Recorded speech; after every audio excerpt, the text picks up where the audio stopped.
नमस्कार। नशा एक ऐसी लत जिसमें नशा करने वाला व्यक्ति खुद तो शामिल होकर बर्बाद होता ही है, साथ में अपने परिवारजन को भी बर्बाद करता है। बर्बादी यानी कि उनके स्वास्थ्य की और परिवार की जो बजट है, या जो कहें कि जो घर की स्थिति है, वो कहीं ना कहीं ख़राब हो जाती है। नशा करने वाला व्यक्ति या तो बीमार हालत में बिस्तर पर पड़ा होता है, या फिर नशे में। उसे समाज की या दुनिया की चिंता नहीं होती। नशा केवल यहीं तक सीमित नहीं होता है, ये समाज के स्वास्थ्य के लिए भी बहुत घातक है। समाज के जो सामाजिक सुरक्षा है, उसके लिए भी बहुत बड़ी चिंता का विषय है। ऐसे में हम सभी को कोशिश करनी चाहिए कि नशा मुक्त भारत कैसे बने, कैसे हम नशे से मुक्ति पाएं और आने वाला जनरेशन या फिर जो आज के युवा हैं, उनको नशे से निजात मिल सके। इसी कड़ी में आज हम बात करेंगे नशा मुक्त भारत अभियान के ऊपर। हम जानेंगे कि ये अभियान कैसे काम करता है और आखिर इस अभियान के तहत क्या कुछ की जा रही है। इसमें विशेष जानकारी देने के लिए हमारे साथ आज स्टूडियो में मौजूद हैं नारकोटिक कंट्रोल ब्यूरो के बिहार झारखंड के क्षेत्रीय निदेशक अभिषेक आनंद सर, आपका बहुत बहुत स्वागत है हमारे कार्यक्रम में। बहुत बहुत धन्यवाद जी। अभी के समय में जो देखा जा रहा है वो जो युवा वर्ग है वो भी, और ज़्यादातर जो नशे की प्रवृत्ति है वो बढ़ी है देश भर में। ऐसे में जो रोकथाम है उसकी बहुत ज़्यादा ज़रूरत है। हम सभी को जागरूक होना बहुत ज़रूरी है।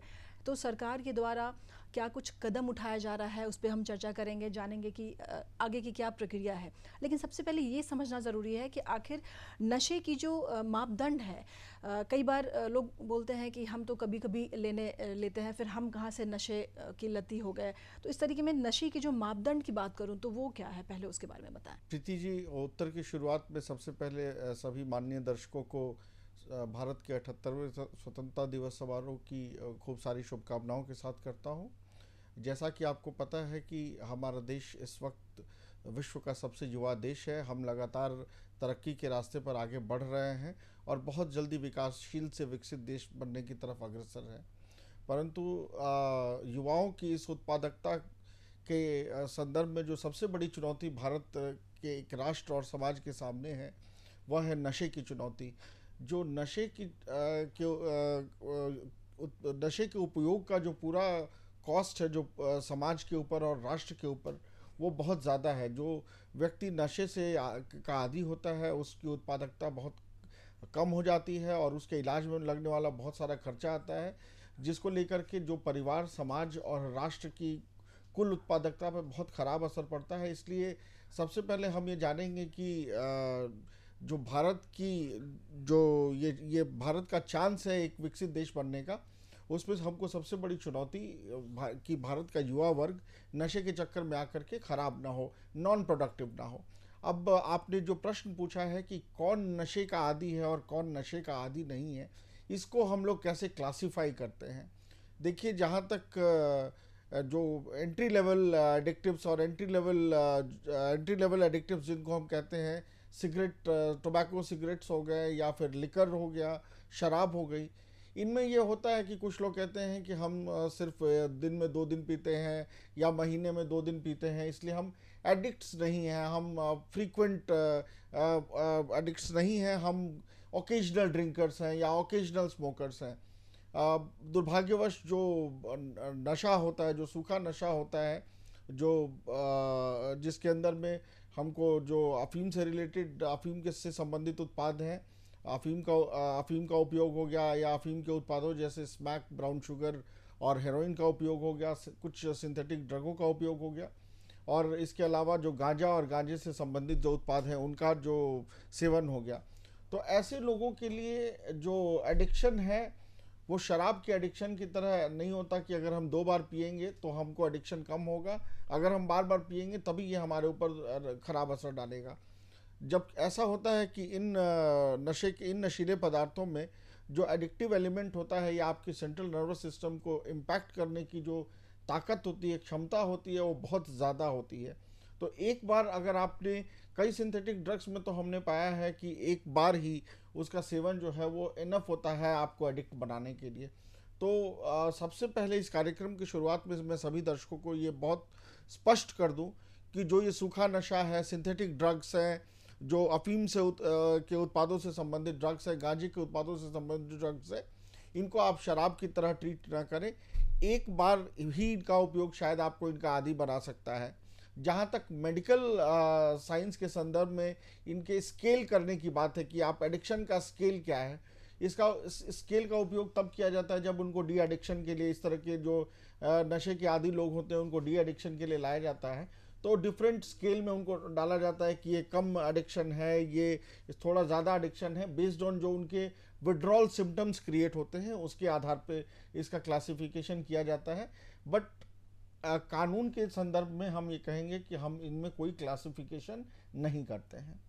तो गांजा, चरस, अफीम, हेरोइन, ये जो चीज़ें हैं, ये तो मैं कहूँगी कि बहुत पहले से, जैसा कि किताबों में भी इसका जिक्र है, ये बहुत ही पुराने समय से पाया जा रहा है वातावरण में। लेकिन आज के समय में इसको लेकर के बहुत सारी असहजताएं मौजूद है। तो ऐसा क्यों हो रहा है? देखिए, बड़ा महत्वपूर्ण प्रश्न आपने पूछा है कि जब मानव जाति का गांजे के पौधों के साथ और अफीम के पौधों के साथ, और साउथ अमेरिका की बात करें तो वहाँ जो कोकेन के पौधे हैं उनके साथ एक बड़ा लंबा 5000 सालों का संबंध रहा है, करीब करीब, जो मैं समझता हूँ इतना लंबा संबंध रहा है। तो इसकी अभी इतनी चर्चा क्यों हो रही है? तो मैं आपको ये बताना चाहूँगा कि देखिए, जब तक नेचुरल फॉर्म में इसका उपयोग किया जाता था, भारत में गांजा और गांजे से संबंधित जो उत्पाद हैं, चीन में अगर आपने सुना होगा तो अफीम बहुत ज़्यादा उत्पाद किया जाता था, उसी को लेकर के चीन में कई बार अफीम युद्ध भी हुए।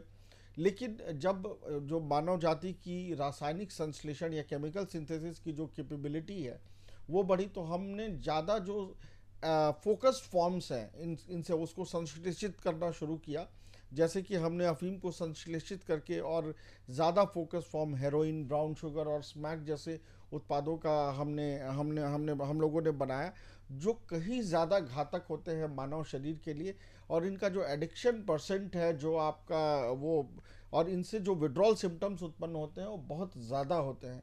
तो इस लिहाज से, और फिर जैसे जैसे एडिक्शन बढ़ता गया उसके बाद से रासायनिक प्रवृत्ति हमारी और बढ़ती गई, और इन और इनके जैसे उत्पाद हैं, इनका कंप्लीटली लैब में इनका उत्पादन किया जाने लगा। और जो कंप्लीटली लैब में उत्पादन किए जाते हैं उन्हीं को हम सिंथेटिक ड्रग्स बोलते हैं। और ये एक्सट्रीमली फोकस्ड फॉर्म्स होते हैं, जिनको कि आप यूँ समझें कि 1 किलोग्राम गांजा या नेचुरल गांजा या अफीम लेने का जो कुल उसकी जो असर होता है वो आप 50 ग्राम या 100 ग्राम इन सिंथेटिक या सेमी सिंथेटिक उत्पादों को लेने से उसका उतना ही बड़ा असर होता है। और उसके बाद जैसे जैसे ये समस्या बढ़ती गई, तो द्वितीय विश्व युद्ध के बाद दुनिया के सभी देशों ने ये सोचा, और एक साथ मिल के बैठे सारे देश दुनिया के यूनाइटेड नेशंस के अंदर, और ये समझा गया कि ये समस्या इतनी बढ़ चुकी है कि दुनिया का कोई एक देश अपनी क्षमता और अपने रिसोर्सेज के आधार पर इनसे मुकाबला नहीं कर सकता। विश्व की एक पूरी युवा पीढ़ी जो थी उनका भविष्य खतरे में था। इतना ज़्यादा इम्पैक्ट इन नशे के नए फॉर्म्स ने कर दिया था। इसी को लेकर के और यूनाइटेड नेशंस ने कई चार्टर पब्लिश किए और दुनिया के देश सहयोग के लिए आगे आए। उनमें भारत भी बहुत एक महत्वपूर्ण सहयोगी देश रहा है। और इसी चार्टर के अंदर में भारतीय संसद ने 1985 में एनडीपीएस एक्ट का कानून पास किया, और जिसके अंदर में आज भारत की सारी एजेंसियां जो हैं वो एंटी नारकोटिक ऑपरेशन जो चलाती हैं, नशा मुक्त भारत अभियान चलाती हैं, वो इसी कानून के संदर्भ में चलाती हैं।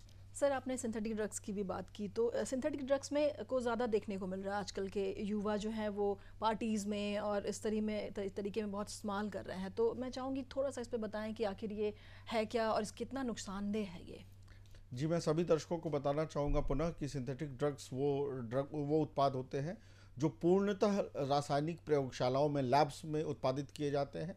इनमें जो कॉमन फैमिलीज़ है, सिंथेटिक ड्रग फैमिलीज़ है, एटीएस फैमिली कहते हैं, एम्फेटामाइन टाइप सब्सटेंसेस। इसके अलावा और भी नए नए उत्पाद हैं जो कि एलएसडी या mu drugs, party drugs, euphoric drugs, कई सारे अलग अलग फैमिली के ड्रग्स हैं।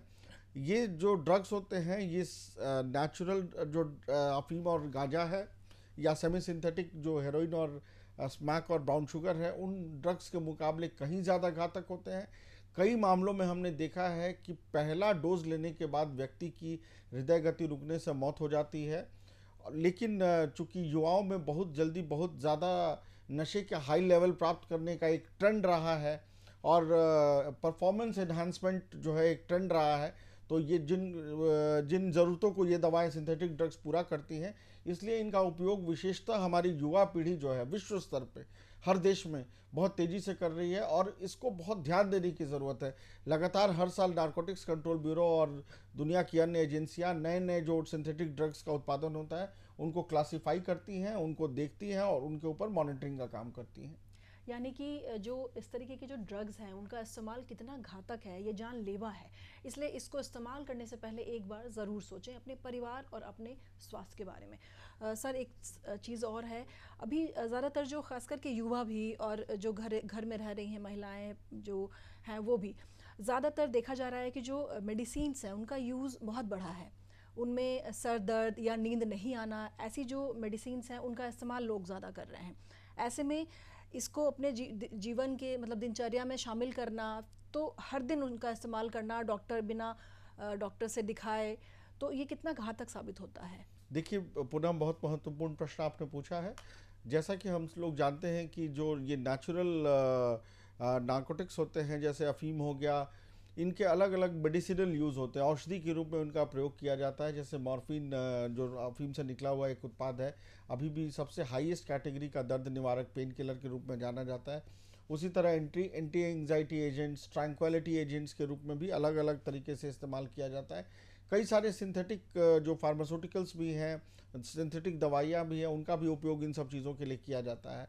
अनफॉर्चुनेटली ये दवाइयों का जो काम करने का तरीका है वो आपके सेंट्रल नर्वस सिस्टम से, जैसे एंटी एंग्जाइटी में या किसी को नींद नहीं आने की बीमारी है तो या साइकोलॉजिकल इश्यूज़ हैं, तो उनमें जो सेंट्रल नर्वस सिस्टम के साथ डॉक्टर इस तरह की दवाइयाँ देते हैं कि जो सेंट्रल नर्वस सिस्टम को थोड़ा सा उसके साथ छेड़छाड़ करके उसको शांत करे, उसको वो नियंत्रित करने की कोशिश करे। अब होता क्या है कि जो लोग इन दवाइयों का बीमारी के समय या डॉक्टर की सलाह से उपयोग करते हैं तब तो बात ठीक है, लेकिन कई सारे लोग क्या करते हैं कि बिना डॉक्टर की सलाह के या जितनी ज़रूरत हो उससे ज़्यादा इसका इस्तेमाल करने लगते हैं, जिससे कि इसमें भी वही आदत एडिक्शन क्रिएट होता है जो कि हमको अफीम या अफीम का उत्पाद लेने से एडिक्शन क्रिएट होता है। हम आजकल ये देख रहे हैं कि जो कोडीन बेस्ड कफ सिरप्स हैं, जो कोडीन अफीम से निकला हुआ एक उत्पाद है, बहुत सारे बच्चे हॉस्टल्स में हम देखते हैं कि बहुत सारा इनका उपयोग बढ़ा है और बहुत घातक है, क्योंकि ये दवाइयाँ जो हैं ये आम केमिस्ट स्टोर पे बहुत आसानी से उपलब्ध है और इनको बच्चे भी खरीद सकते हैं और इसलिए इनका जो इस्तेमाल चल रहा है ये बहुत घातक है।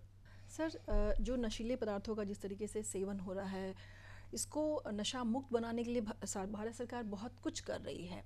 उनमें अगर मैं बात करूं कि जो भारत नशा मुक्त भारत अभियान है उसकी, तो पहले हम थोड़ा सा इस अभियान के ऊपर भी चर्चा करना चाहेंगे कि आखिर इस अभियान के तहत क्या कुछ किया जा रहा है और कैसे इसे प्लेटफॉर्म पे लाया जा रहा है या जन जन तक कैसे फैलाया जा रहा है। भारत सरकार का नशा मुक्त अभियान जो है ये भारत के युवाओं और भारत के सभी वर्गों में नशे को रोकने का एक बहुत और इसके जितने भी स्टेक होल्डर्स हैं और जितने भी इसके साइड्स हैं सबके साथ एक समेकित उनके ऊपर एक कार्य करने का एक पूरा अभियान चलाया हुआ है भारत सरकार ने। देखिए, भारत सरकार माननीय प्रधानमंत्री जी ने यह मंत्र दिया है ज़ीरो टॉलरेंस पॉलिसी का कि हम नशे से संबंधित कोई भी चीज़ एक्सेप्ट नहीं करेंगे। बिल्कुल भारत सरकार ज़ीरो टॉलरेंस की पॉलिसी अपनाएगी। माननीय गृह मंत्री भारत सरकार ने का ये आह्वान है कि हम न 1 ग्राम नशा इस देश में बाहर से अंदर आने देंगे, न 1 ग्राम नशा इस देश से बाहर किसी और देश में जाने देंगे। जो भारत सरकार की दृढ़ इच्छा शक्ति को दिखाता है विश्व जगत में नशे के खिलाफ इस चल रहे युद्ध में अपनी भागीदारी दिखाने के लिए। तो अब इस जो पूरा नशा मुक्त अभियान है उसके अलग अलग साइड्स हैं। देखिए, नशा एक पूरी व्यावसायिक प्रणाली, पूरा व्यवसाय कमर्शियल इकोसिस्टम है। उसका एक डिमांड साइड है, एक सप्लाई साइड है। डिमांड साइड सप्लाई साइड में जितने भी ये लोग नशे के उत्पादन, उसके कारोबार, उसके वितरण में लिप्त हैं, सब डिमांड साइड वो लोग हो गए जो नशा चाहते हैं, किसी भी तरह से नशा चाहते हैं। और अब ये जो इसके अलावा एक साइड वो हो गया जो ऑलरेडी एडिक्टेड हैं और वो समाज की मुख्य धारा से दूर जा चुके हैं, तो उनको वापस इस मुख्य धारा में कैसे लाया जा सके। तो इसमें जो है राज्य सरकार और केंद्र सरकार की जितनी संलग्न एजेंसियां हैं, जिसमें कि नारकोटिक्स कंट्रोल ब्यूरो और अन्य लॉ इन्फोर्समेंट एजेंसीज जो इस संबंध में साथ काम करती हैं। इसके अलावा जो रिहैबिलिटेशन के लिए भारत सरकार और राज्य सरकारों का सामाजिक कार्य मंत्रालय रिहैबिलिटेशन सेंटर्स की पॉलिसी और उनका इम्प्लीमेंटेशन का काम करता है। इसके अलावा जो स्वास्थ्य और परिवार कल्याण मंत्रालय भारत सरकार और राज्य सरकारों के जो हैं, वो इस संबंध में जो एक पूरी पॉलिसी है, जो सेंटर्स है, जो डॉक्टर्स इनमें इन्वॉल्व हैं, उनकी ट्रेनिंग है, कैपेसिटी बिल्डिंग है, उसको लेके काम करते हैं। तो भारत सरकार और ने राज्य सरकारों के साथ मिलकर के एक पूरा इकोसिस्टम डेवलप किया हुआ है, जिसके माध्यम से हम जो नशे के जितने क्षेत्र हैं उनको हम इफेक्टिवली टैकल कर सकते हैं। उस चुनौती का हम पूरी दृढ़ता के साथ मुकाबला कर सकते हैं। पिछले वर्ष माननीय गृह मंत्री भारत सरकार ने एक कंबाइंड, एक जॉइंट हेल्पलाइन मानस का उद्घाटन किया 1933 के माध्यम से, जिसके माध्यम से अगर आप के पास कोई सूचना है नशे के कारोबार से संबंधित, अगर आपको किसी काउंसलिंग की आवश्यकता है नशे से संबंधित, अगर आपको किसी रिहैबिलिटेशन सेंटर के बारे में जानने की आवश्यकता है, तो एक समेकित हेल्पलाइन 1933 मानस के माध्यम से यह प्रदान किया गया है माननीय गृह मंत्री के नेतृत्व में। जी सर, आपने रिहैब की बात की है, तो सबसे पहले तो ये आता है कि जो नशा कर रहा है, अगर वो खुद ही चाहे कि हम नशा को छोड़ दें, तो उनको कहाँ संपर्क करना होगा? खासकर मैं बिहार के परिप्रेक्ष्य में बात करूँगी, तो कहाँ जाएंगे, कहाँ संपर्क करेंगे, किस संस्थान से उनको कांटेक्ट करनी चाहिए, इसके बारे में हमारे दर्शकों को बताएं। देखिए, सबसे पहले मैं सभी दर्शकों को यह बताना चाहूँगा कि कई बार हम लोगों ने ऐसा देखा है कि परिवारों में जो बच्चा होता है या कोई व्यक्ति होता है परिवार का, वो नशे का आदी हो जाता है, लेकिन परिवार इस संबंध में समाज में बात नहीं करना चाहता, वो छुपाना चाहता है इस समस्या को। वो चाहता है कि क्रूड डी एडिक्शन मेथड, कि उसका पैसे तक उसकी पहुंच रोक दी जाए या उसको रूम में बंद करके और उसको नशे को छुड़ाने की कोशिश की जाए। मैं आपको ये समझाना चाहता हूँ कि जो ये सूखे नशे की लत है वो इतनी आसानी से नहीं छूटती है। बहुत स्ट्रॉन्ग विड्रॉल सिम्टम्स होते हैं और डी एडिक्शन एक लंबी और एक पूरी तरह से चिकित्सीय मेडिकल प्रणाली पे बेस्ड एक पूरा सिस्टम है। आपको डॉक्टर से और प्रोफेशनल से संपर्क करना होगा। इस संबंध में जो लोग प्रोफेशनल्स हैं उनके साथ बात करनी होगी, काउंसलर्स के साथ बात करनी होगी, तभी जाकर के आप इस समस्या का समाधान कर सकते हैं। क्रूड डी एडिक्शन मेथड या जो ये गली मोहल्ले में खुले हुए डी एडिक्शन सेंटर्स हैं जो कि बिल्कुल क्रूड तरीके से काम करते हैं, आप इनमें ना जाएं। मेरी आपको सलाह है। बिहार सरकार ने बिहार के हर जिले में एक समेकित डी एडिक्शन सेंटर की स्थापना की है, जिसके अंदर registered medical practitioners, registered psychiatrist और साइकोलॉजिस्ट और काउंसलर्स मौजूद हैं। आप इन केंद्रों से संपर्क कर सकते हैं। अगर ये केंद्र आपको यहाँ पे आप किसी कारणवश ये केंद्र जिलों में नहीं ढूंढ पाते हैं, आप नारकोटिक्स कंट्रोल ब्यूरो की वेबसाइट पे जा करके और या 1933 मानस पे हमसे संपर्क करके इन केंद्रों के बारे में या अन्य एनजीओ जो रजिस्टर्ड और अच्छे एनजीओ हैं उनके द्वारा जो रिहैबिलिटेशन सेंटर्स, पुनर्वास केंद्र चलाए जा रहे हैं, उनके बारे में जानकारी प्राप्त कर सकते हैं। मेरी आप सबको सलाह है कि अगर आप इस समस्या से किसी भी हालत में पीड़ित हैं, सही तरीके से जाएं, सही प्रोफेशनल्स के पास जाएं। मैं आपको आश्वस्त करता हूं कि इस समस्या से पूर्ण निराकरण संभव है। आपकी दृढ़ इच्छा शक्ति और आपके सही रास्ते पर पुनर्चलने की आवश्यकता है। सर, कई बार नारकोटिक्स कंट्रोल ब्यूरो को लोग नहीं समझ पाते हैं, जान नहीं पाते हैं कि ये है क्या। तो पहले हमारे दर्शकों को बताएं कि ये है क्या और काम कैसे करती है, साथ में इससे कौन कौन से और संस्थान जुड़ी हुई है, जिससे कि मिलकर जो नशा मुक्ति अभियान है उसको और मजबूती दी जाए। देखिए, नारकोटिक्स कंट्रोल ब्यूरो भारत सरकार के गृह मंत्रालय के अधीन चलने वाली एक एजेंसी है जो भारत में नारकोटिक्स के व्यापार और इंटेलिजेंस से संबंधित जितने भी एजेंसियां कार्य कर रही हैं उनमें शीर्ष एजेंसी का काम करती है, नोडल एजेंसी का काम करती है। ये भारत के जो इंटरनल सिक्योरिटी ऑपरेटर्स है उसमें नारकोटिक्स पे जो सबसे ज़्यादा फोकस एजेंसी है भारत सरकार के गृह मंत्रालय के अधीन।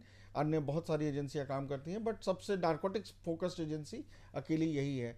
अब ये एजेंसी जो है 1985 में भारतीय संसद ने जो एनडीपीएस एक्ट पास किया था उसके अंदर गठन किया गया था इसका एक शीर्ष एजेंसी के रूप में।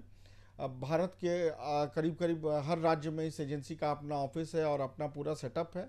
ये एजेंसी इन्फोर्समेंट के अलावा जो जितनी एजेंसियां संलग्न हैं, जिसके अंदर भारतीय कस्टम्स है, राज्य पुलिस हैं, राज्य एंटी नारकोटिक टास्क फोर्स है, जितने हमारे बॉर्डर के फोर्सेस हैं जिनमें बीएसएफ है, सशस्त्र सीमा बल है, जो अलग अलग जगहों पे हमारे सीमाओं, भारत की अंतर्राष्ट्रीय सीमाओं की निगरानी करते हैं, हमारे जो समुद्र के बल हैं, और जो हमारी अन्य इंटरनल सिक्योरिटी में संलग्न एजेंसियां हैं उनके साथ मिलकर के काम करती है, उनके साथ इंटेलिजेंस और का आदान प्रदान करती है। इसके अलावा जो डिमांड साइड को कम करने के लिए ये जो विभिन्न राज्य सरकारों के साथ मिलकर के और विभिन्न अन्य एनजीओज के साथ मिलकर के जो सामाजिक और स्पिरिचुअल ऑर्गेनाइजेशंस हैं उनके साथ मिलकर के और समाज के हर क्षेत्र में ड्रग नशे के उपयोग के खिलाफ जागरूकता फैलाने का काम करती है। और भारतीय नारकोटिक्स कंट्रोल ब्यूरो अपने करीब करीब 40 वर्षों के कार्यकाल में बहुत सफल इतिहास रहा है। भारत के सबसे बड़े सीजर्स नारकोटिक्स कंट्रोल ब्यूरो के माध्यम से किए गए हैं। माननीय गृह मंत्री भारत सरकार ने नारकोटिक्स कंट्रोल ब्यूरो के हाल के वर्षों में कई बार अपने कार्य के लिए बहुत सारी प्रशंसा की है और हमारा हेडक्वार्टर जो है नई दिल्ली में है। माननीय महानिदेशक नारकोटिक्स कंट्रोल ब्यूरो इसका नेतृत्व करते हैं। चलते चलते एक चीज़ जो सबसे अहम है कि जो इस तरीके से जो ड्रग्स के सप्लाईज हैं, जो ड्रग्स को ले रहे हैं वो भी, या जो ड्रग्स के सप्लाई कर रहे हैं वो भी, उनके लिए जो है एनडीपीएस एक्ट बनाया गया। तो मैं चाहूँगी कि हमारे दर्शकों को बताएं कि एनडीपीएस एक्ट कैसे काम करता है और फिर इसमें क्या इसकी जो पहुँच है कहाँ तक है और कितना कुछ अचीव कर चुका है। देखिए, भारत में 1985 से पहले जो नशा और नशे के खिलाफ लड़ने के लिए कोई ऑर्गेनाइज्ड कानून नहीं था। तो भारतीय संसद ने 1985 में एक ऑर्गेनाइज्ड और सख्त कानून के रूप में और अपने अंतर्राष्ट्रीय इंटरनेशनल कमिटमेंट्स को पूरा करने के अंदर में एनडीपीएस एक्ट जो है उसको भारतीय संसद ने रेटिफाई किया। अब जो पहला एक्ट था जिसमें नशे को के अगर आपके पास कोई नशे की पदार्थ की बरामदगी होती है उसको अलग अलग कैटेगरी में डिफाइन किया गया। जैसे अगर सिर्फ आप कंजम्पशन के लिए आपके पास नशे का कोई पदार्थ है तो उसको हम स्मॉल क्वांटिटी में डालते हैं और उसके अंतर्गत जो सज़ा है उसका प्रावधान थोड़ा कम है। अगर थोड़ा नशा एक उससे थोड़ा ज़्यादा है लेकिन वो कारोबार के जैसा नहीं दिखता, ऐसा माना जाता है कि जो सिर्फ थोड़ा ज़्यादा है, तो एक इंटरमीडिएट क्वांटिटी भी डिफाइन की गई जिसके अंदर सज़ा तो ज़्यादा है लेकिन सब सख्त सज़ा नहीं है। लेकिन एक जो लोग भी इसके कमर्शियल बेसिस पे इसके कारोबार में संलिप्त है उनके लिए बहुत ही सख्त सज़ा का प्रावधान है। बेल नहीं है इसके अंदर में, बहुत आसानी से बेल नहीं मिलती है, जमानत नहीं मिलती है एक बार प्राप्त हो जाने के आधार पर। और पिछले 40 वर्षों में जब से नारकोटिक्स एनडीपीएस एक्ट भारत के कानून में आया है तब से बहुत गौरवपूर्ण एनडीपीएस का इतिहास रहा है। नशे के खिलाफ बहुत बड़े बड़े सीजर्स और बहुत सारे जो अपराधी हैं, जो संलिप्त सिंडिकेट्स हैं, जो माफिया है, उनके ऊपर चोट की गई है। इसके माध्यम से उनकी संपत्तियों को, चाहे वो भारत में हो चाहे वो विदेशों में, नशे के कारोबार से जो उन्होंने पैसा कमाया है और उससे जो संपत्तियां अर्जित की हैं उनको जब्त किया गया है ताकि एक संदेश दिया जा सके कि अगर नशे से आप कोई कमाई करते हैं तो राष्ट्र और समाज की कीमत पे जो ये कमाई की गई है उसको राष्ट्र और समाज वापस आपसे ले लेगा। तो बहुत सख्त कानून है और जो अनुभव है इस कानून को लागू करने का पिछले 40 वर्षों में वो बहुत शानदार रहा है, बहुत गौरवपूर्ण रहा है। नशा मुक्ति हमारे समाज के लिए कितना महत्वपूर्ण है वो भी हमारे दर्शकों को बताया। साथ में जो एक एनडीपीएस एक्ट है या फिर जो नारकोटिक कंट्रोल ब्यूरो है ये कैसे काम करती है, ये सारी जो तमाम बातें हैं आपने हमारे दर्शकों तक रखी है, अपना कीमती समय दर्शकों के लिए निकाला है। आपका बहुत बहुत धन्यवाद। बहुत बहुत धन्यवाद। नशा समाज के लिए एक अभिशाप है, इससे हम सबको मिलकर मुक्ति लेनी होगी। जैसा कि आपने सुना कि सरकार इस नशे के लिए बिल्कुल सख्त है और इसे बचने के लिए हमें आपको जागरूक होना पड़ेगा। जो भी सामाजिक समस्याएं होती है उससे निपटने के लिए हम सभी को जागरूकता के साथ ही इससे निपट सकते हैं। तो जागरूकता और एकजुट होकर इस नशे से मुक्ति का आइए प्रण लेते हैं और नशे से मुक्ति पाते हैं। आज के लिए बस इतना ही। इस विशेष अंक में मुझे दीजिए इजाज़त। नमस्कार।